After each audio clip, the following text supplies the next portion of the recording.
Hi friends, welcome to our channel. ఇవాల్టి simple and tasty recipe వచ్చేసి chicken gravy curry. ఒక్కసారి ఇలా try చేయండి, చాలా టేస్టీగా ఉంటుందండి. చికెన్ గ్రేవీతో ముక్క సాఫ్ట్గా చాలా బాగుంటుంది. టేస్టీగా చికెన్ కర్రీని ఎలా రెడీ చేసుకోవాలి, దాని ప్రాసెస్ ఏంటని చూసేద్దాము. అడుగు మందంగా వెడల్పుగా ఉన్న ఒక గిన్నె తీసుకోవాలి. నేను ఇక్కడ కుక్కర్ గిన్నెని పెడుతున్నాను. ఒక 2-3 స్పూన్ల వరకు నూనె పోయాలి. నూనె వేడిన తర్వాత ఉల్లిపాయ ముక్కలు వేసుకోవాలి. ఉల్లిపాయలు పెద్ద సైజు ముక్కలుగా తరిగి వేసుకోవాలి. 2 అంగుళాల అల్లం ముక్కను వేసుకోవాలి. అలాగే 7-8 వెల్లుల్లి రెబ్బలు పొట్టు తీసి వేసుకోవాలి. కొద్దిసేపు ఫ్రై అయిన తర్వాత ఇందులోనే ఒక 2-3 పచ్చిమిరపకాయలను వేసుకోవాలి. ఇవన్నీ పచ్చివాసన పోయేంత వరకు బాగా ఫ్రై చేసుకోవాలి. ఇలా కొద్దిసేపు ఫ్రై అయిన తర్వాత ఇందులో బాగా పండిన 3 లేదా 4 టమాటాలన్నీ పెద్ద ముక్కలుగా కట్ చేసి ఇందులో వేసుకోవాలి. టమాటా వేసిన తర్వాత ఒకసారి అంతా కలిసేలాగా బాగా కలుపుకొని టమాటా వేసి కొద్దిసేపు ఉడికించుకున్న తర్వాత ఇందులో 4-5 జీడిపప్పు పలుకుల్ని వేసుకోవాలి. ఇవన్నీ కూడా ఆయిల్లో పచ్చివాసన పోయేంత వరకు ఫ్రై చేసుకోవాలి. ఇవన్నీ బాగా వేగాక వీటిని ఒక ప్లేట్లో కానీ బౌల్లో కానీ తీసుకోవాలి. ఇప్పుడు అదే కుక్కర్ గిన్నెని స్టవ్ పైన పెట్టుకొని ఇందులో కర్రీకి సరిపడా ఆయిల్ పోయాలి. ఇంచు దాల్చిన చెక్క, 3 లేదా 4 లవంగాలు, ఒక 2 యాలకులు వేసుకోవాలి. ఇందులోనే ఇక్కడ 3/4 టీ స్పూన్ వరకు పసుపు వేసాను. పసుపు ఇలా పచ్చివాసన పోయేంత వరకు ఫ్రై చేసుకున్న తర్వాత ఇందులో శుభ్రంగా కడిగి పెట్టిన చికెన్ ముక్కలు వేసుకోవాలి. చికెన్ వేసిన తర్వాత ఒకసారి అంతా కలిసేలాగా బాగా కలుపుకోవాలి. ఈ చికెన్ని ఆయిల్లో బాగా ఫ్రై చేసుకోవాలి.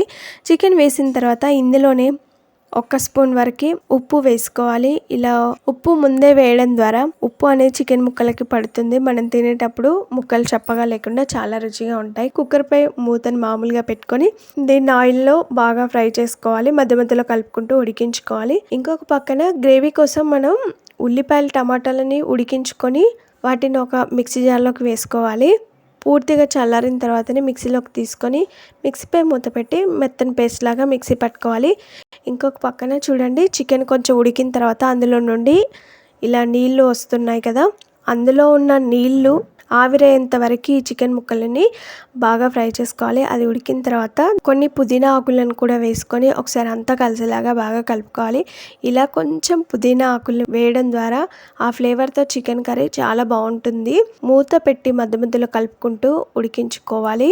ఇలా కొద్దిసేపు ఉడికించుకున్న తర్వాత చూడండి, అందులో నీళ్ళు అనేది ఆవిరైపోయి మనకి ఆయిల్ కూడా సపరేట్ అవుతుంది. ముందుగా మిక్సీ పట్టిన టమాటా పేస్ట్ని వేసుకొని అంతా కలిసేలాగా బాగా కలుపుకోవాలి.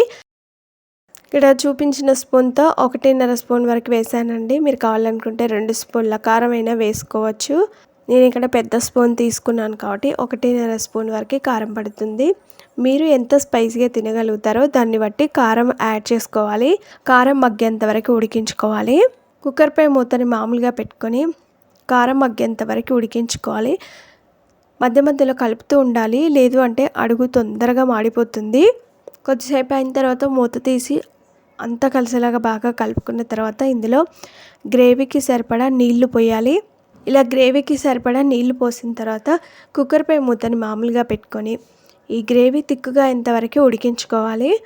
మధ్య మధ్యలో కలుపుతూ ఉడికించుకోవాలి. మరలా మూత తీసి కలుపుతూ ఉడికించుకోవాలి. ముక్క ఉడికిందో లేదో మధ్య మధ్యలో చూసుకొని ఉడికించుకోవాలి. ఇప్పుడు గరిటెలోకి ఒక ముక్కను తీసుకొని ఇలా స్పూన్తో కట్ చేసినట్లయితే ముక్క అనేది కొంచెం గట్టిగా ఉందండి. ఇంకో 5 నిమిషాల పాటు ఇలాగే ఉంచి ఉడికించుకోవాలి. ఇక్కడ 1 స్పూన్ వరకు గరం మసాలా వేసుకోవాలి. ఈ మసాలాలు వేసిన తర్వాత ఒకసారి అంతా కలిసేలాగా బాగా కలుపుకోవాలి. సిమ్లోనే ఉంచి ఉడికించుకోవాలి. మనకి ఆల్మోస్ట్ కర్రీ రెడీ అయినట్లే. గ్రేవీ కూడా తిక్కుగా అయిపోయింది, ముక్క సాఫ్ట్గా ఉడికిపోయింది. 1 స్పూన్ వరకు ఉప్పు వేసుకోవాలి. అంతా కలిసేలాగా బాగా కలుపుకోవాలి. సన్నగా తరిగిన కొత్తిమీరని వేసుకోవాలి. ఇంత గ్రేవీ ఉన్నప్పుడు మనం స్టవ్ ఆఫ్ చేసుకోవాలి. ఇప్పుడు స్టవ్ ఆఫ్ చేసుకొని కర్రీని అంతా కూడా అంతా కలిసేలాగా బాగా కలుపుకొని ఒక సర్వింగ్ బౌల్లోకి తీసుకొని సర్వ్ చేసుకుంటే అంతేనండి.